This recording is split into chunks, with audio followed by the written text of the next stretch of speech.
Emikolo egy'okuza amadikira g'omutanda g'omulundi ogwabiri mu ogwo mugitandise ku Nawankye abantu bebakunganye ku mbuga y'Isemaogola wakati mu ssanyu. Katikkiro Charles Peter Mayiga yasusse okutuuka ku ssaawa 5:9 Olumama Nnaabagereka n'addako ku ssaawa 5:10. Ekiseera kino Maama Nnaabagereka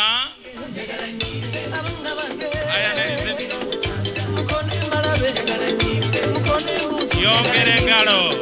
Kabaka atuuse ku mbuga awateekeddwa emikolo ku ssaawa 5:17 ng'aniziddwa Katikkiro Charles Peter Mayiga n'abakungu abalala bangi.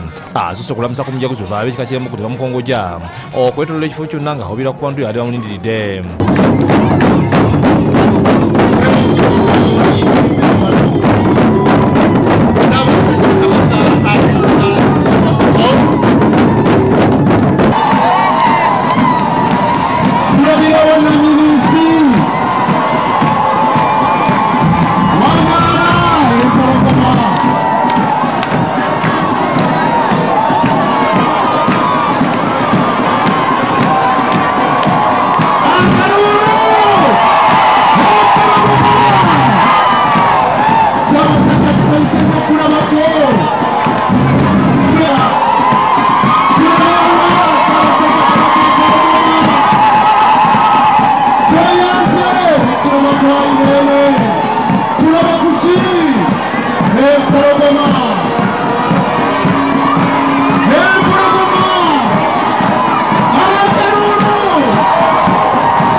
Olumaliriza agenze ku Namulondo ennyimba okuli olw'eggwanga Uganda n'ekitiibwa kya Buganda n'esiyimbibwa. Ssaabasajja oluvannyuma akalire ku Namulondo n'asanyusibwa abayimbi okuli Mathias Olukagga n'abaana b'amasomero.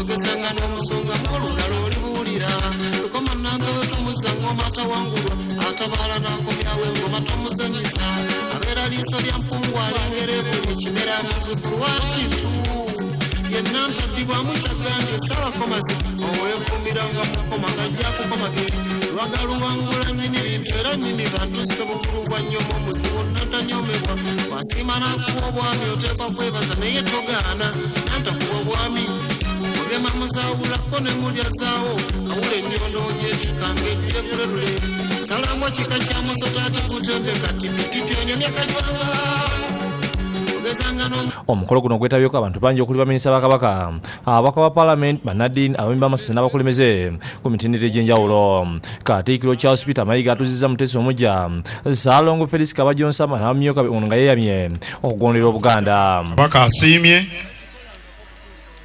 obeere omwami we w'essaza lino era nga ojja kumulamulirako Obuganda mu kitundu eky'Emaogola okusinziira nga bw'onooba olambikiddwa gavumenti ye Emmengo.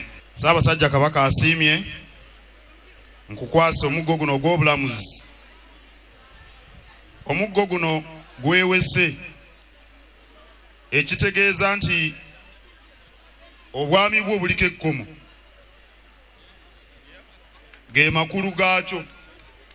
Olamula ng'osinziira ku nnambika Ssaabasajja gy'aba atukwasizza mu Buganda. Katikkiro mu kwogera kwe asabye abamemba b'amasaza okulabirira n'okulaakulanya ebintu bya Buganda ebiri mu masaza ge bakulembera. Twagala nno buli ssaza lirabirire bulungi ebintu bya Kabaka era nga bwe weeyamye ssebo Muteesa. Mu ssaza lino mulimu ebintu bya Kabaka bingi omuli ettaka n'olubiri olwogeddeko, amayumba omuli n'ennyumba ey'omwami ow'essaza n'ebifo byonna ebikulu. Twagala abaami ba Kabaka mu masaza ag'enjawulo baleme kulinda b'Emmengo mu kulabirira obugagga bwaffe buno. Mu kwogerako eri Obuganda Omutanda alagidde abakugu okunoonyereza ku ttaka ly'Emagolo okuzuula engeri y'abatuuze mu kitundu kino gye basobola okwenyigira obulungi mu by'obulimi. Akuutidde n'abakulembeze okwagaza abantu bakulembera eby'obulimi naddala abaana abato kuba bisobola bulungi okubatuusa mu kwesiima. Tulina okulaba enteekateeka ezinajja abantu baffe mbwafu nga balima ebyo ebisinga okudda obulungi mu buli ssaza lya Buganda. Tusaba abakugu okuyamba abantu baffe nga beekebejja ettaka n'obugimu obulirimu basobole okufuna amakungula ageegasa. Asabye ababaka ba Paalamenti okukola amateeka aganayamba abantu okwongera omutindo ku bye balima.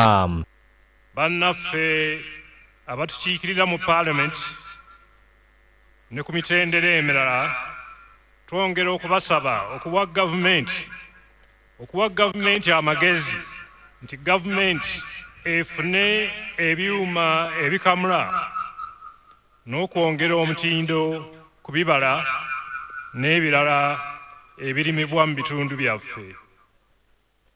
Awo omulimi asobole okuganyulwa mu maanyi ge nga kyalima kyongeddwako omutindo.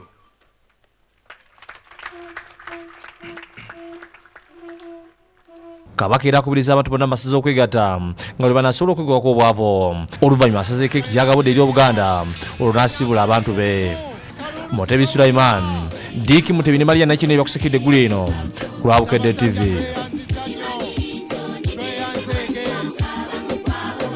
Era nga abantu ddala bazijjidde ddala mu bungi okubugiriza Ssaabasajja Kabaka Roland Muwenda Mutebi II nga tujaguza emyaka 21 nga atudde ku Namulondo kuva mu 1990.